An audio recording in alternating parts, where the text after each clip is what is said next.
안녕하세요. 시장의 마법사입니다. 마음에 들면 구독, 좋아요 부탁드리겠습니다. 자, 증시가 또 폭락을 하고 있는데요.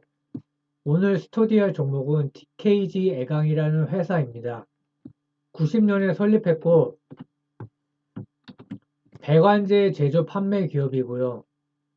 PB 배관제로 유명한 회사입니다.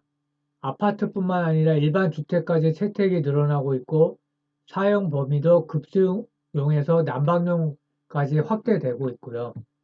건설 경기에 영향을 받고 있습니다. 많이.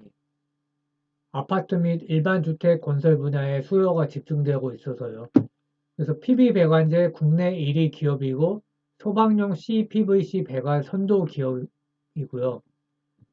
주주는 TKG 태광이 47.5% 들고 있고요. 유통 물량이 52%. 그래서 실질 시총은 400억 이하 소형주입니다. 자, 최근에 금리 급등으로 부동산 시장이 매우 안 좋죠. 주택 거래량이 급감했습니다. 아파트 거래량이 1년 새에 반토막이 났고요. 분양이 연기되고 있어요. 서울 아파트 분양 실적이 전년비 37% 감소했고요. 당연히 금리 인상 때문에 수요가 감소하고 원자재 가격이 급등하면서 공사비 증액 문제, 조합 내 갈등으로 연기되고 있습니다. 그래서 건자재 섹터가 폭락을 했죠.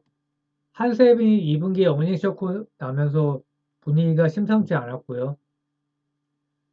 최근에 9월 달부터 벽상그룹 세무조사가 이제 조사를 받고 있고요. 이게 내부자 거래 때문에 그런 것 같습니다.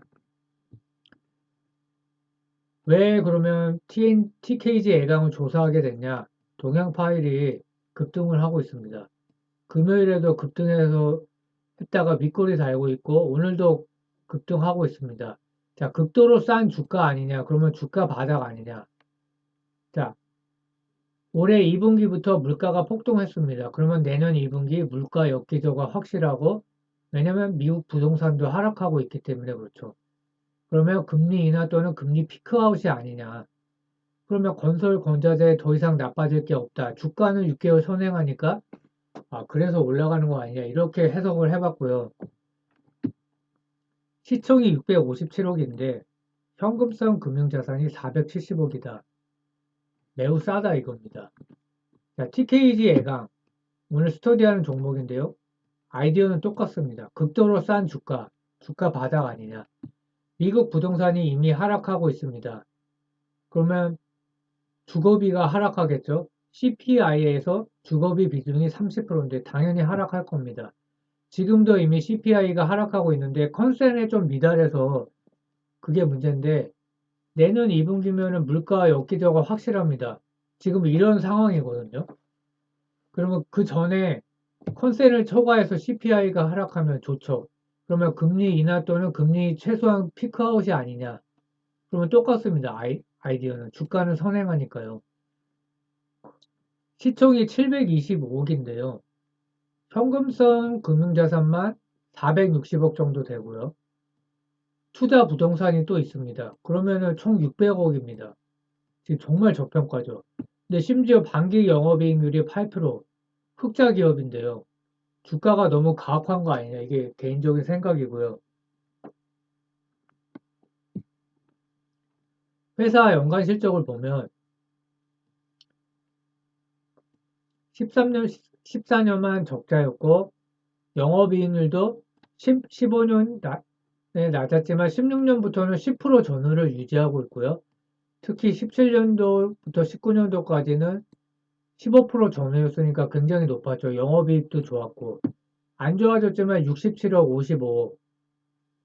뭐 매출이 꾸준히 성장하는 기업은 아닙니다. 그러나 뭐 올해 반기도 영업이익이 괜찮았고요. 매출은 심지어 늘었고 영업이익률이 8%나 됩니다. 이게 PB 배관제 1등 기업이라서 그렇고요. 그래서 제 생각은 벤자민 그레이엄식 투자가 가능한 기업이다. 시총 대비 자산, 이제 괴리가 얼마 안 나고요. 자산 가치 대비해서 그래서 극도로 싸다. 부채 비율이 16%고 영업이익률이 무려 8%고 계속 흑자를 유지하고 있는 기업입니다. 이게 핵심 아이디어고요. 그래서 성장주는 아니기 때문에 뭐 이렇게 주가가 많이 올라가고 그러지는 않았지만 역시 21년 6월 최고가 3,355원 대비해서 주가가 59%나 하락을 했습니다. 이렇게 쭉 내려갔죠. 동양 파일에 비해서 주가가 반응이 없습니다. 근데 있을 수가 있다고 저는 생각을 합니다. 소형주니까. 그래서 테마가 또 있어요.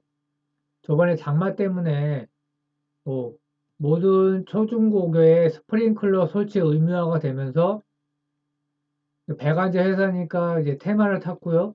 또 우크라이나 상하수도 재건 때문에 테마가 있고요. 금 추출 재활용 사업이다. 이걸 하고 있다고 그래서 뭐 3월, 4월에 테마를 탔는데 조사를 해보니까 2015년에 사업을 중단을 했습니다. 그래서 이건 아니고요. 그래서 요약을 해보면 벤자민 그레엄식 투자가 가능한 기업이다. 시총과 자산 괴리가 얼마 안 나는 극도로 싼 주가입니다. 성장성은 없지만 극도로 싸다. 그럼 최소한 단기 반등은 있을 수 있다. 그리고 부동산 시장 불황을 모두 반영한 주가가 아니다. 왜냐하면 미국 부동산이 이미 하락하고 있고요. 그래서 CPI는 이미 이제 내려가고 있고 또 내년 2분기부터는 물가 엽기적어 매우 확실하다. 그러니까 확실하게 내려갈 거다 이거죠. 인플레가.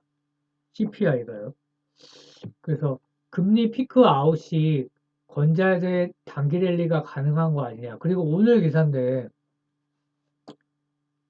페드가 주식시장 이머징 경제 상황을 주시하고 있다고 합니다. 왜냐면 긴축이 항상 그 문제가 있었거든요. 결말이 계획대로 진행하지 못한 경우가 많습니다. 왜냐하면 이머징 경제 상황이 뭐 경제가 박살이 나고 S&P나 그 나스닥이 또 주가가 내려갔죠.